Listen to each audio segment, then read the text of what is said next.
Sore itu, di lereng Gunung Merbabu yang hijau, tenda kecil kami bergoyang ditiup angin pegunungan yang dingin. Aku, Rina, wanita berusia 35 tahun yang baru saja menikah dengan ayahnya, mendengar suara tangis pelan dari dalam tenda yang kami bagi. Maya, anak tiriku yang berusia 22 tahun, meringkuk di sudut, air mata membasahi wajahnya yang biasanya penuh semangat, dan saat aku mendekat untuk menghiburnya, dia tiba-tiba memelukku erat. Bibirnya menyentuh pipiku dengan kehangatan yang tak terduga, membuat hatiku berdegup kencang seperti badai yang mendadak datang. Aku membeku sejenak, tanganku ragu-ragu membalas pelukannya. Maya menarik diri, matanya yang hijau tajam memandangku dengan campuran rasa takut dan keberanian. "Ma, Bu Rina. Aku tidak tahu harus bagaimana lagi," bisiknya, suaranya gemetar. "Kami berada di sini untuk pendakian keluarga, tapi ayahnya, suamiku, memutuskan pulang lebih awal karena urusan bisnis mendadak, meninggalkan kami berdua di tengah alam liar ini." Aku ingat bagaimana Maya selalu menjaga jarak sejak pernikahan kami setahun lalu, tapi sekarang, di bawah langit senja yang merah jambu, semuanya terasa berbeda. Aku duduk di sampingnya, mencoba menenangkan diri. "Ceritakan saja, Maya. Apa yang mengganggu pikiranmu?" tanyaku, suaraku berusaha tenang meski hati ini mulai gelisah. Maya menghela napas panjang, matanya menatap api unggun di luar tenda yang mulai redup. Dia bercerita tentang tekanan di kampus, tentang teman-temannya yang mengejek orientasi seksualnya yang dia rahasiakan. "Aku suka perempuan, Bu. Tapi di Indonesia ini bagaimana? Keluarga, masyarakat. Ayah pasti akan marah besar jika tahu."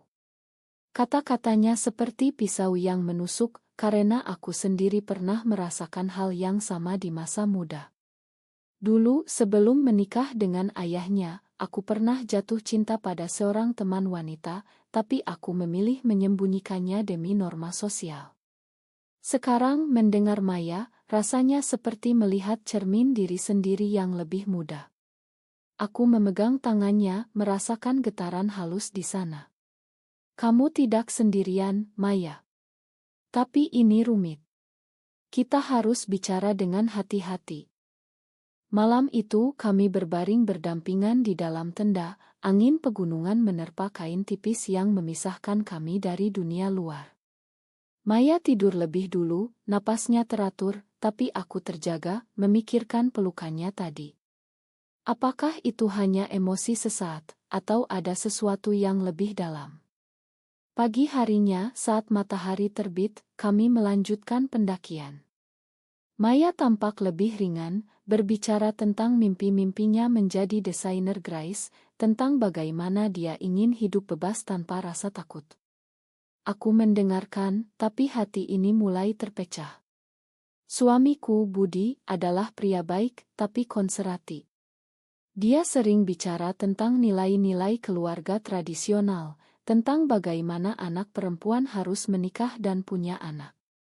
Jika dia tahu tentang Maya, atau lebih buruk, jika ada sesuatu antara kami. Aku tak bisa membayangkan. Kami tiba di puncak Merbabu saat siang, pemandangan hijau membentang luas, tapi pikiranku tak tenang. Maya mengambil oto kami berdua, senyumnya cerah, tapi matanya masih menyimpan rahasia.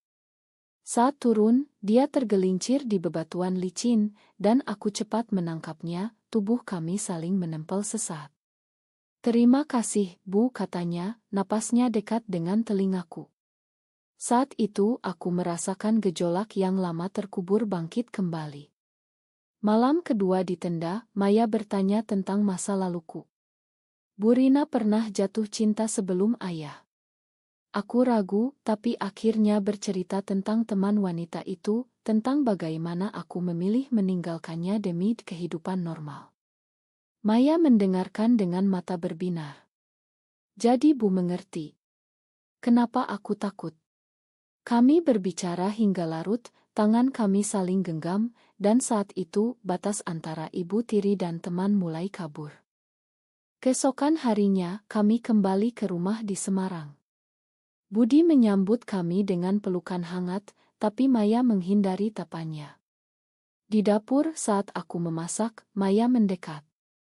Bu, apa yang terjadi di gunung? Aku tidak bisa lupakan. Hatiku berdegup. Ini adalah awal dari sesuatu yang berbahaya. Aku tahu, tapi bagian diriku yang lama ingin memberontak. Hari-hari berikutnya, Maya semakin dekat denganku. Dia membantu di rumah, tapi sentuhan kecilnya, pandangan lamanya, membuatku gelisah. Budi sibuk dengan pekerjaannya sebagai pengusaha, tak menyadari ketegangan yang tumbuh. Suatu malam, saat Budi tidur, Maya datang ke kamar kami, berpura-pura tak bisa tidur. Boleh aku tidur di sini, Bu? Tanyanya polos. Aku menggeleng, tapi hati ini berkata lain. Ini adalah pilihan pertama yang salah, dan aku tahu konsekuensinya akan datang. Maya mulai membuka diri lebih banyak. Dia cerita tentang mantan pacarnya di kampus, seorang gadis bernama Lita, yang meninggalkannya karena takut keluarga tahu. Aku merasa sendirian, Bu. Tapi dengan Bu, rasanya berbeda. Kata-katanya membuatku terharu, tapi juga takut.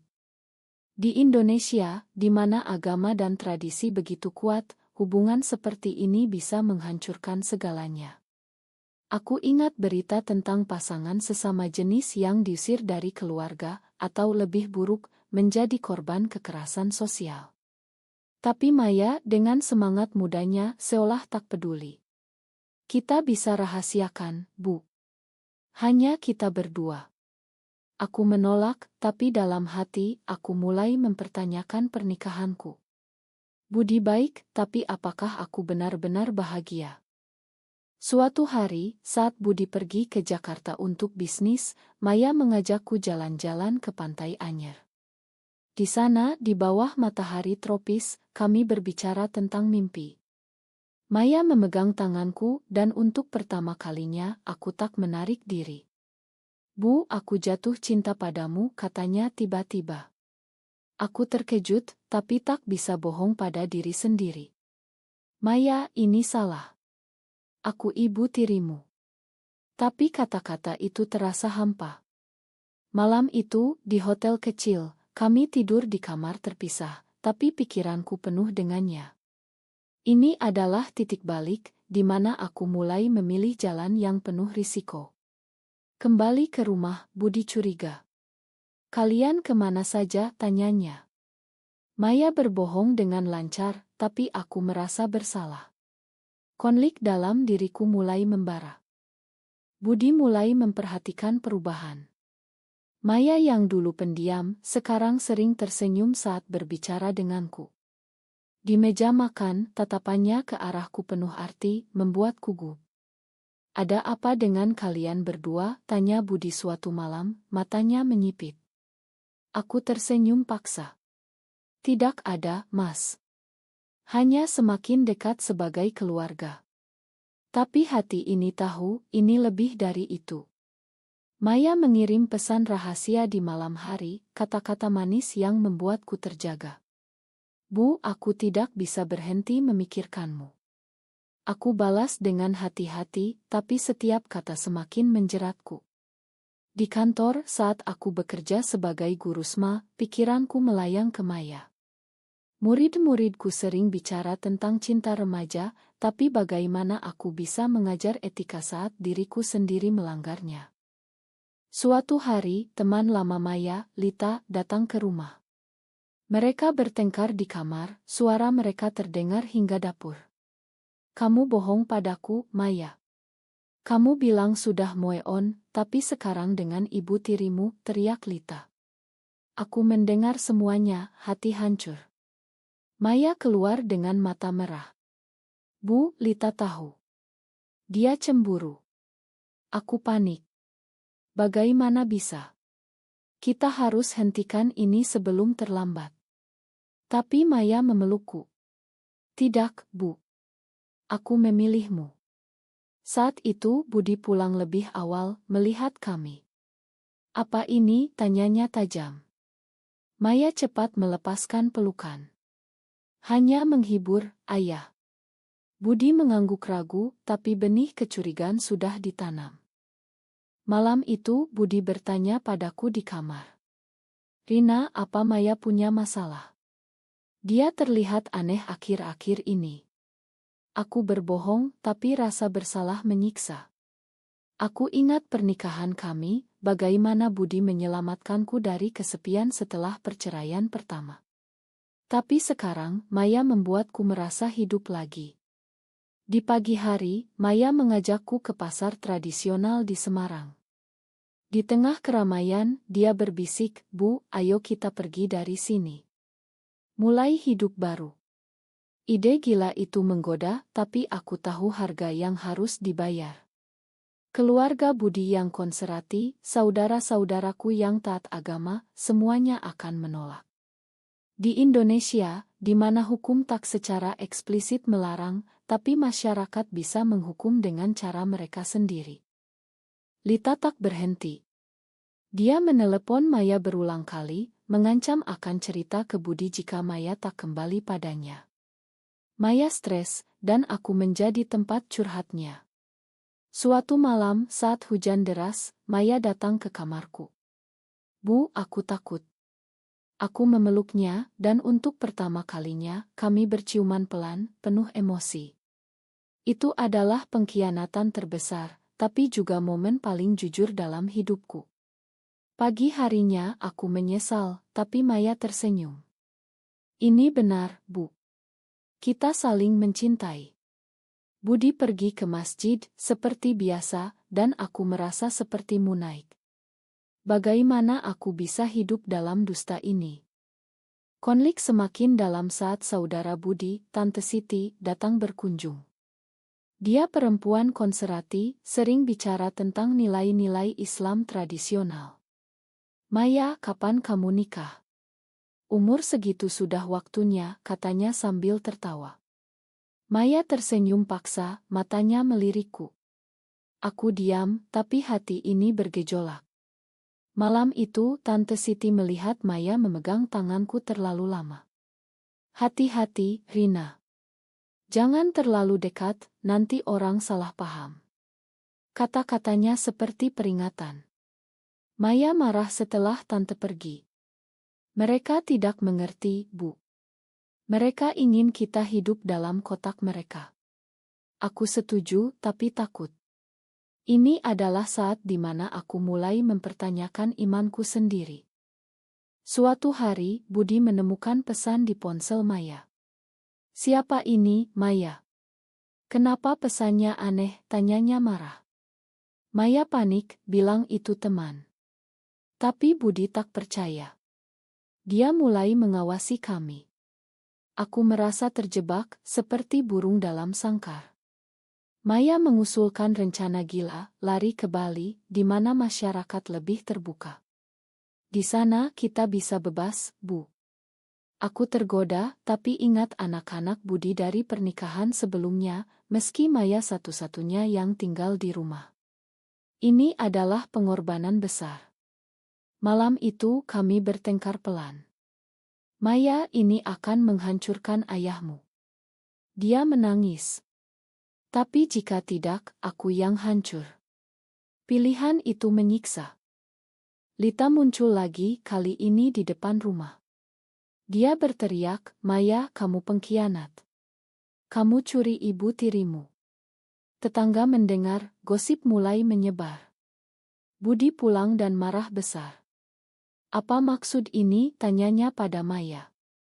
Maya diam, matanya penuh air mata. Aku campur tangan. "Mas, itu salah paham." Tapi Budi tak yakin. Malam itu, dia tidur di sofa, meninggalkanku sendirian dengan pikiran kacau. Maya menyelinap masuk. "Bu, kita harus pergi sekarang."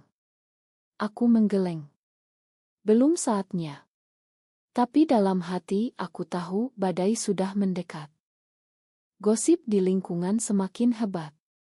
Tetangga berbisik saat aku lewat, mata mereka penuh penilaian.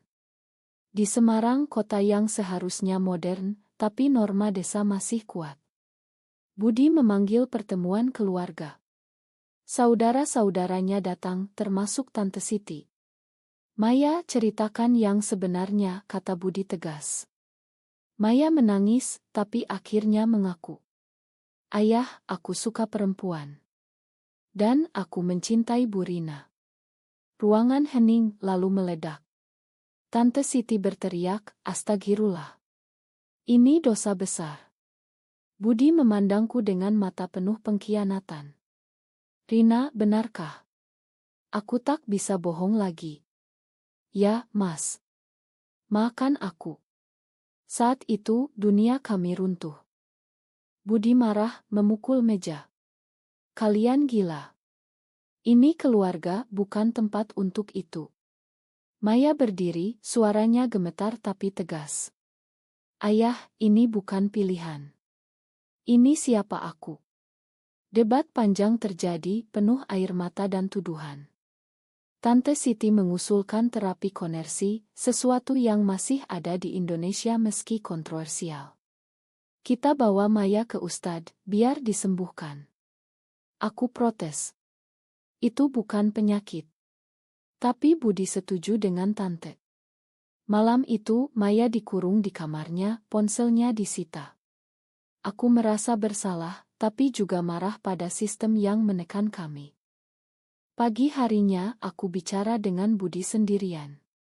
Mas, aku tidak pernah berniat menyakitimu. Tapi perasaan ini, aku tak bisa kendalikan. Budi menangis, pertama kalinya aku lihat. Rina, aku mencintaimu. Tapi ini, bagaimana dengan masyarakat? Anakku. Aku tak punya jawaban. Di luar, demonstrasi kecil terjadi di depan rumah, tetangga yang marah karena gosip. Pergi dari sini, teriak mereka. Polisi datang, tapi tak membantu banyak. Ini adalah harga pertama yang kami bayar, isolasi sosial. Maya berhasil kabur dari kamar, datang padaku. Bu, ayo pergi. Kami lari ke mobil, menuju ke arah selatan. Di jalan tol menuju Yogyakarta, Maya menyetir dengan tangan gemetar. Kita bisa tinggal di rumah temanku dulu. Aku setuju, tapi hati ini berat. Budi menelepon berulang kali, suaranya penuh amarah dan kesedihan. Kembalilah, Rina. Kita bisa perbaiki. Tapi aku tahu, tak ada jalan kembali. Di Yogyakarta, kami tinggal di apartemen kecil milik teman Maya. Di sana kami akhirnya bisa bernapas, tapi bayang-bayang masa lalu mengejar. Berita lokal mulai menyebut nama kami, meski samar. Skandal keluarga di Semarang. Maya kuat, tapi aku melihat kerapuhannya. Bu, apakah ini layak? Tanyanya suatu malam. Aku peluk dia. Kita akan lihat. Tapi masalah tak berhenti. Budi mengajukan gugatan cerai dan meminta hak asuh atas Maya, meski dia sudah dewasa. Pengadilan di Indonesia, di mana hukum keluarga masih dipengaruhi adat, menjadi medan perang. Pengacara Budi menuduhku memengaruhi Maya. Ini manipulasi, katanya di sidang. Maya bersaksi dengan berani. Tidak, ini cinta sejati. Hakim, pria tua konservatif, memandang kami dengan jijik. Ini melawan norma masyarakat. Kami kalah di sidang pertama, Budi dapat hak atas rumah dan aset. Kami kehilangan segalanya, tinggal dengan sedikit tabungan. Ini adalah pengorbanan kedua, kehilangan stabilitas finansial. Di Yogyakarta, Maya mulai bekerja sebagai relancer desain, aku mengajar les priat. Hidup sederhana, tapi penuh cinta. Tapi tekanan sosial datang lagi. Teman-teman Maya menjauh, keluargaku memutus hubungan. Suatu hari, ibuku menelepon. Rina, kamu malu-maluin keluarga. Kembalilah ke jalan yang benar. Aku menangis setelah itu. Maya menghiburku. Bu, kita punya satu sama lain. Tapi dalam hati, aku mulai ragu. Apakah cinta ini worth the pain? Malam itu kami bertengkar pertama kali. Maya, mungkin kita salah. Dia marah. Jangan katakan itu. Aku sudah kehilangan ayah karena ini. Konflik internal membara. Lita muncul kembali, kali ini sebagai sekutu. Aku makan kalian. Tapi hati-hati, Budi sedang mencari kalian. Ternyata Budi menyewa detektif. Kami pindah lagi ke Bali berharap kedamaian. Di sana, di Pantai Kuta, kami merasa lebih bebas. Komunitas lebih terbuka, meski masih tersembunyi. Maya bahagia, tapi aku merindukan kehidupan lama. Suatu malam, di bawah bintang, aku bilang, Maya, aku takut kita akan menyesal. Dia cium pipiku. Tidak, Bu. Ini kebebasan. Tapi badai belum berakhir. Di Bali, kami mulai membangun hidup baru. Maya mendapat pekerjaan di agensi desain, aku membuka kelas online mengajar bahasa. Tapi berita dari Semarang datang, Budi sakit, serangan jantung karena stres. Tante Siti menelepon Maya. Ini gara-gara kalian. Kembalilah, minta maaf. Maya terguncang, ingin pulang. Bu, ayah butuh aku. Aku setuju, tapi takut jebakan. Kami kembali ke Semarang diam-diam, mengunjungi rumah sakit. Budi terbaring lemah, matanya penuh penyesalan saat melihat kami. Maya. Rina. Makan ayah. Kami menangis bersama. Tapi Tante Siti datang, mengusir kami. Kalian penyebabnya. Ini adalah momen pengampunan yang terputus. Kembali ke Bali, Maya berubah. Dia lebih pendiam, sering menangis malam hari. Bu, apakah kita egois? Tanyanya. Aku tak punya jawaban pasti. Konflik moral menyiksa, apakah cinta kami membenarkan kerusakan yang ditimbulkan? Di Indonesia, di mana keluarga adalah segalanya, kami telah mematahkan ikatan itu. Suatu hari, Maya bertemu komunitas lokal, mereka berbagi cerita serupa. Kalian berani, kata seorang. Tapi Maya ragu. Tapi harga yang dibayar. Aku mendukungnya, tapi dalam hati, aku mulai memikirkan akhir. Budi pulih, tapi mengirim surat. Aku makan kalian. Tapi jangan kembali. Itu adalah pukulan. Maya hancur, menyalahkan dirinya. Bu, mungkin kita harus pisah. Kata-katanya seperti petir. Aku marah. Tidak. Kita sudah sejauh ini. Pertengkaran semakin sering, tekanan dari luar merembes ke dalam. Lita datang ke Bali, menawarkan dukungan. Maya, aku masih mencintaimu. Maya menolak, tapi benih keraguan tumbuh. Aku merasa cemburu pertama kalinya. Maya, jangan dengarkan dia. Tapi dia pergi minum dengan Lita, pulang larut. Hanya bicara, Bu. Kepercayaan mulai retak. Suatu malam, badai tropis menerpa Bali. Di apartemen kecil kami, Maya mengaku. Bu, aku rindu keluarga. Aku takut kita salah. Aku peluk dia, tapi air mata kami bercampur. Ini adalah klimaks emosional, di mana kami menghadapi kenyataan. Pagi harinya, Budi menelepon. Maya, ayah ingin bertemu. Kami kembali ke Semarang, hati penuh harap dan takut.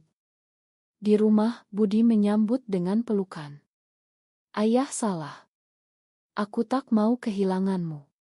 Tapi dia lihat aku dengan dingin. Rina, kita cerai. Tapi Maya bisa tinggal. Pilihan sulit, Maya harus memilih antara aku dan ayahnya. Maya menangis. Ayah, aku mencintai Bu Rina. Budi menggeleng. Pilih satu. Ini adalah pengkhianatan terbesar. Maya memandangku, matanya penuh cinta dan kesedihan. Ma, Bu. Aku pilih ayah. Hatiku hancur. Aku pergi sendirian kembali ke Bali. Di sana aku merenung. Apakah ini akhir yang benar? Maya menelepon berhari-hari kemudian. Bu, aku salah. Aku kembali. Tapi aku tolak. Maya, kita sudah bayar terlalu mahal. Ini adalah pengorbanan terakhir, melepaskan cinta demi kedamaian. Sendirian di Bali, aku mulai membangun hidup baru. Mengajar di sekolah lokal, berteman dengan komunitas yang menerima. Tapi bayang Maya selalu ada. Berita datang, Maya kembali ke Lita, mencoba hidup normal demi ayah. Budi bahagia, tapi Maya, dari pesan-pesannya, menderita. Bu, aku menyesal. Aku tak balas, tapi hati ini sakit. Di Indonesia, masyarakat mulai berubah pelan, dengan gerakan Hakut, tapi bagi kami, terlambat. Suatu hari, aku bertemu wanita lain, tapi tak sama. Maya adalah yang pertama dan terakhir. Tahun berlalu, Maya menikah dengan pria pilihan ayah, tapi pernikahan itu gagal. Dia datang ke Bali, mencariku. Bu, aku bodoh. Maafkan aku. Kami bertemu di pantai, matahari terbenam. Maya, kita sudah rusak. Tapi dia peluk aku. Kita bisa mulai lagi. Aku ragu, tapi cinta itu masih ada. Budi sekarang lebih bijak, menelepon. Aku terima kalian. Ma atas segalanya. Ini adalah Odd or Thought, di mana pengampunan datang terlambat. Kami mencoba lagi, tapi luka tetap. Cinta kami bertahan, tapi dengan bekas. Maya menjadi aktivis, berjuang melawan diskriminasi. Aku mendukung dari belakang. Di Indonesia, perubahan lambat, tapi kami bagian darinya. Tapi pertanyaan tetap, apakah pengorbanan itu layak? Apakah mencintai seseorang yang terlarang selalu berakhir dengan pengkhianatan diri sendiri, atau justru itulah jalan menuju kebebasan sejati?